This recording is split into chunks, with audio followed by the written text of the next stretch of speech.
During the war, we lived with Gran and Grandad in Tunbridge. I noticed I couldn't read the blackboard at school, just moved into a junior school and couldn't read the blackboard, couldn't read anything at all. Plus my sister was the same, she was 11 and she had trouble, but they said it was we were playing up because my mother had died and trying to cause a fuss.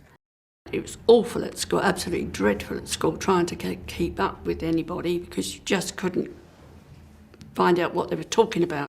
I went to opticians and they fitted me up with glasses, but it really didn't make any difference, really.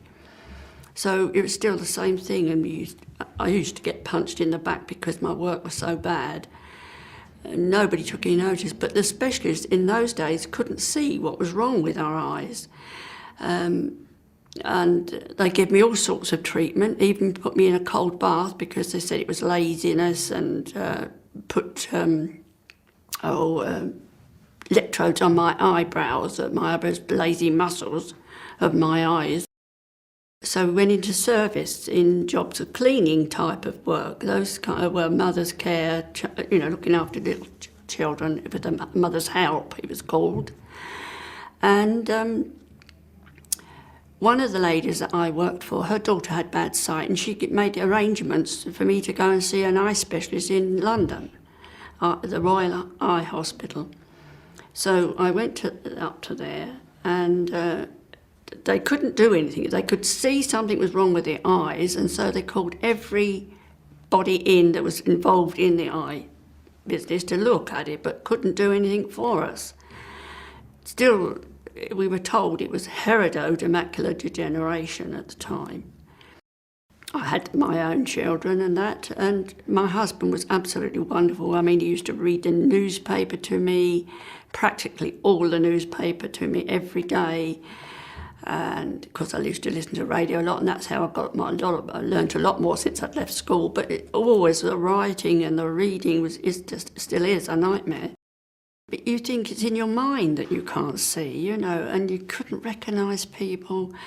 That was really hard, and you're talking to something that isn't even there sometimes.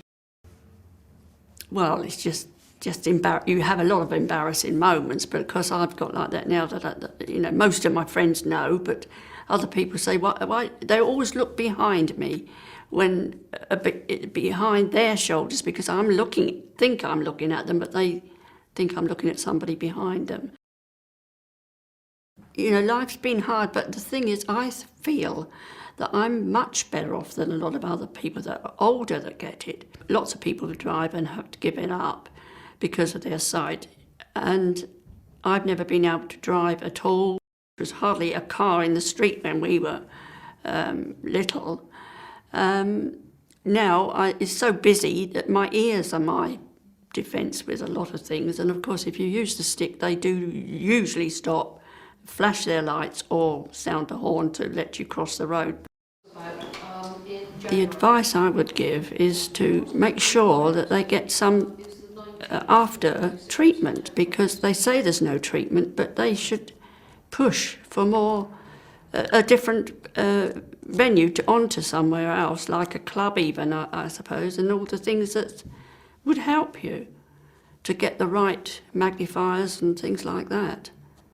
Years ago, when people had this age-related, they were just fitted with glasses or just knew they were old and got poor sight.